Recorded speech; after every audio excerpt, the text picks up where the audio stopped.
Are you depressed right now? Are you taking an antidepressant just so you can go deal with your day, a Xanax, something like that? I'm sorry. No, no, no. Are you blowing your brains out every day with lots and lots of marijuana or alcohol or some combination or something not even mentioned just to make it to the next day? I had enough one day and I went to go get an MBA. I thought I needed more education, right? Because in corporate, they tell you if you want to move up the ladder, you need to have an MBA, you need to have a master's. So I played that thing and went into about $80,000 in debt and still no great job, no job that was going to make me rich. I didn't come out of my MBA program and have, hey, you want a $400,000 or $500,000 job? No, you are in the rat race. Now, if you're not in the rat race, great for you. If mommy and daddy gave you some money, great for you. Mommy and daddy didn't give me any money or any of my friends, so I'm not gonna hate on that, but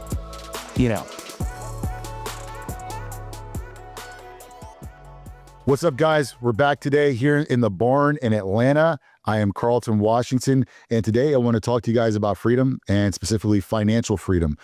For those of you guys who don't know me, I'm the co-founder of a company called Forever Young, and that really was my pathway to a little bit of financial freedom. And so I really kind of want to use this platform to share some insight with you guys and share kind of how I look at these things. And so all my life, I've always been chasing freedom. When I was a kid, got in trouble pretty much everywhere I went, had to change schools, never could sit still, always in trouble, getting suspended. And I didn't really get my footing in this life until I got my first car. I had to buy the car myself. I had savings bonds that I had from the 1980s as a kid that added up to about $2,600. And I bought myself a 1986 Honda Accord hatchback with 150,000 miles on it, stick shift. That was my first bit of freedom, and I loved it. And when I got that car, it really actually helped in my household because, you got a lot of testosterone when you're a teenager. You kind of buck back with your parents and all that. And what you're really looking to do is get away. You want your own space. You want to be free. You want to test your own ideas and really just see what it's like in the world. And so it actually kind of calmed my house down, and me and my parents got along a little bit better. And what did I use that car for? I used that car to go to work. I used that car to get a job, and I had a deal at my high school in Florida that let me out at about 11 o'clock every day to go and actually work in the real world. And so I had different jobs. I started working at Taco Bell. I was a janitor in a health food store. I sold shoes at Athlete's Foot. I did all these different things. And so at first it was really cool because it was working's cool. But then I was like, damn, I'm working a lot. And then I could never really buy the stuff that I wanted unless I was going to go broke and then had to do it all over again. And so for a while, I always had in the back of my head, that just didn't really make sense to me. Like you're doing a lot of work. And at the time, minimum wage was $4.75, $5 an hour. And so I couldn't even afford the shoes I was selling a lot of the time when I was in the mall. And so I went to school, went to Howard University in DC. And again, I went for business. And they were just trying to teach you kind of how to go get a job. And they were like, Howard University has great programs. We have a lot of companies that hire here, Fortune 500 companies. They love our students. And so at first I was kind of excited about that, but then I didn't really fit into that. I didn't get good grades. I didn't have a great GPA. I didn't like to talk about a lot of the things that they were talking about because it was boring, a lot of administrative tasks and work that didn't really align with my values. And so meanwhile, little did I know something that I was doing would turn out to be the biggest pathway to freedom for me in the future. And that was, I was a party promoter. I was the delinquent guy at school who liked to have a lot of fun and liked to do parties. And the parties started getting out of hand in a good way. And we started growing these parties and converted them into a way to make money, in a way to meet a lot of people, in a way to have VIP treatment, access throughout the city because you were known. So it created notoriety, put a little money in your pocket. And it was the greatest life I could have imagined at the time because as a 20-year-old, I moved to the city of Washington, D.C. like a VIP in my world. And so it had a lot of opportunities, a lot of networking, and a lot of benefits. But again, that wasn't necessarily the best life for me. You're in a major metropolitan area like Washington, D.C., a little bit dangerous or whatever. You're in the nightlife business. And that came to an end for me. And so I went back into the big boy grown-up world, started selling cars for Nissan in Atlanta. And again, my schedule was 6 to 7 days a week there. And I was making good money, but I'm like, damn, everybody around me smoking cigarettes and looks depressed, and they're up here 7 days a week. They have families. I'm in my 20s. I wasn't married or anything, but I'm like, I don't want to do this. And so I went into another profession, which was into the banking finance career. learned a lot about money. But then it dawned on me, I'm sitting across from people who are millionaires. I'm sitting across from people who have hundreds of thousands of dollars in savings accounts and CDs and in loans. I can't qualify for these things. I don't make that much money. And so again, I'm like, how am I ever going to get to the place that these people are? And so finally, I just had enough. I had enough one day, and I started a business. I went to go get an MBA. I thought I needed more education, right? Because in corporate, they tell you if you want to move up the ladder, you need to have an MBA, you need to have a master's. So I played that thing and went into about $80,000 in debt, and still no great job, no job that was going to make me rich or wealthy, right? I didn't come out of my MBA program and have, hey, you want a $400,000 or $500,000 job? No, it didn't happen. And so boom, what did I do? I go and start another business. I started insurance and real estate agency. And that was cool. But then I had my son and I got scared to death because that money wasn't guaranteed every month. It was like I was building a business. So I got scared, dropped out of that, closed my agency down, even though I was having some success. And I went to go work for Merrill Lynch. And again, I had a job and I was just like, what the hell am I doing here every day? Busting my ass, calling 100 people a day. I'm in my early 30s. Nobody really wants to trust me with their multi-million-dollar nest egg. And so it was really a weed out process. I recognized that. I spent most of my time going to the gym, and networking or whatever, and really not in the office. And I was like, this is just kind of for the birds. So whatever. Bottom line, corporate wasn't for me. And if you look at your tax return, your lifestyle, and you compare what it is you want to do versus what you are doing and versus what you have in your reserves versus your retirement calculator that people love to play around, like none of this stuff is probably adding up for you. I don't care if you make 100,000, 200,000, 300,000, or 400,000, because at every aspect of that, you probably might have a family, you might have kids, you might have multiple dogs, all these different things, lifestyle creeps that come into your life. So now it's like you're just still in the rat race. Now, if you're not in the rat race, great for you. If mommy and daddy gave you some money, great for you. Mommy and daddy didn't give me any money or any of my friends, so I'm not going to hate on that. But and even with my kids now, I'm not giving them money like that because I've seen what happens with that. I've seen that those people don't cope well. I've seen that those people don't have an appreciation for what they have 9 times out of 10. What comes easy goes easy, right? I don't want to create that kind of dependency for my children or curse them with giving them things that they didn't earn and do not deserve. I don't believe in that. So look, nobody gave me any of that stuff. I had to work for what I have. And I started to realize that, look, people who are going to these corporate jobs, I don't care if you're a lawyer, I don't care if you're making $400K a year, $300K a year, there's a limitation to having a fixed income. There's a limitation. The word fixed is limiting, by the way, okay? So you're going to get to this certain point, and if you get to that point and you can't control or break through that threshold, then that's where you are. Your expenses got to stop there. You better be a good saver. You better be a good investor. You better be doing every single thing by the book, being frugal, or what's going to happen?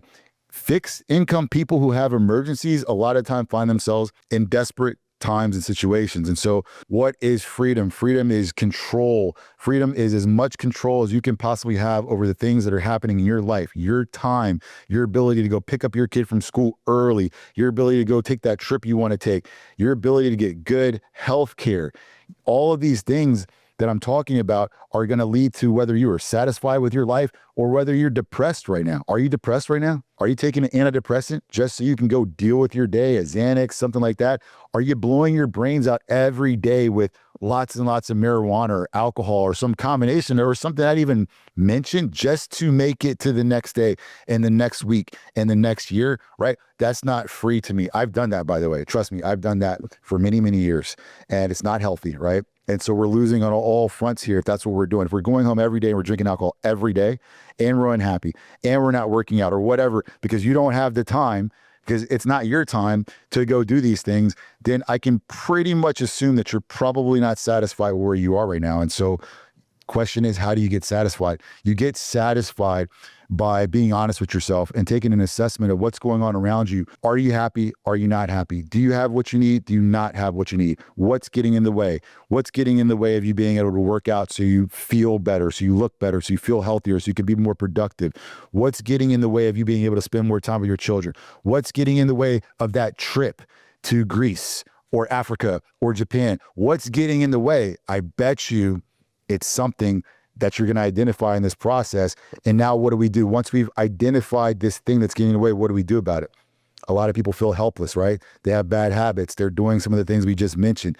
So now it's time to try to clean this stuff up. Now it's time to become the person that we want to be so that we can be free. And that person is going to be someone that needs to be clear in their mind, so they can make sound decisions, have the energy and motivation to do things that they've never done before, which means you need to be in a good state mentally, physically, spiritually, right? There's no way around this. So then you can decide what it is you want to do and do it, because more than likely, again, if mommy and daddy didn't give you the money, then what's going to come next? A season of sacrifice. That means you're going to have to give up something to get something, right? And after this is done, if you do it right, if you stay true to yourself, if you do your right diligence, if you educate yourself, and if you bust your ass, you can still achieve the so-called American dream that we were all sold in our childhood. It still exists, but it is, I could promise you, it is harder than ever before to reach, and it is harder than ever before to retain. So what are we looking to? We're looking to guide you towards something that's going to set you free. And when you have control over your finances here in the United States, it usually gets you to a point where people treat you like a person, like a human being. It's like your first time being treated like a human being, right? Sad to say, because you have money, but it's because you have access. It's because you have legal access, you have healthcare access, you have physical fitness access, you have the best of the best, typically, if you can afford these things. And so that's just what it is. We're not going to sit around here and deny that that's not what it is, right? So let's just accept it. You're in America. This is capitalism. If you want the things you say you want, you need to submit to a process, accept these things, and move forward. And then if you want to change it, then if you don't like capitalism, whatever, great, move somewhere because you can afford to where you like. And then everybody's happy, right? And so what is going to give you that freedom and opportunity? I believe still, pound for pound, it's going to be small business in this country. Small business. It's going to be something that you can wake up every day and see yourself doing. Doesn't mean you have to like it. Doesn't mean every activity in business is going to be your favorite, but something that you can see yourself doing, something that you believe in, whether it's a food service or it's a home service or whatever service it is. Just make sure you would buy it yourself. Make sure you would eat it yourself. Make sure you would patronize this place yourself, okay? If you can do that, do the research, do the work, and show up consistently over and over and over and move in the direction of what your industry needs from you, or the service or the retail establishment that people are looking for, you have the best shot at getting that freedom that you want, the best shot at reducing your tax liability or making it more favorable, the best shot of living where you want, the best shot of being treated like a human being in the United States of America. So this also leads us to say, hey, maybe you don't have the biggest idea. Maybe you don't have the newest, hottest thing on the tip of your tongue. I'm here to tell you that you can go and buy a business. You can buy an existing business. You can go take and insert and inject your expertise into an existing business that's already cash flowing by utilizing SBA debt or investors to go take this business, cash out that business owner, put yourself in a position to have control over your income and increase that income by optimizing that business. Now, if that sounds complicated, okay, let's not do that. Maybe that's too much for you. Maybe you do have that great idea. If you have the great idea, back it into the process I just told you and just do it. Do it now. Be honest with yourself. You'll never forgive yourself for not doing this. You'll never forgive yourself for listening to this, knowing that you could have done it, not doing it, and then having your little kids look at you like, well, why, daddy? Why do we have to downsize? Why can't we do this? Why can't I do this? That's what's going to happen, okay?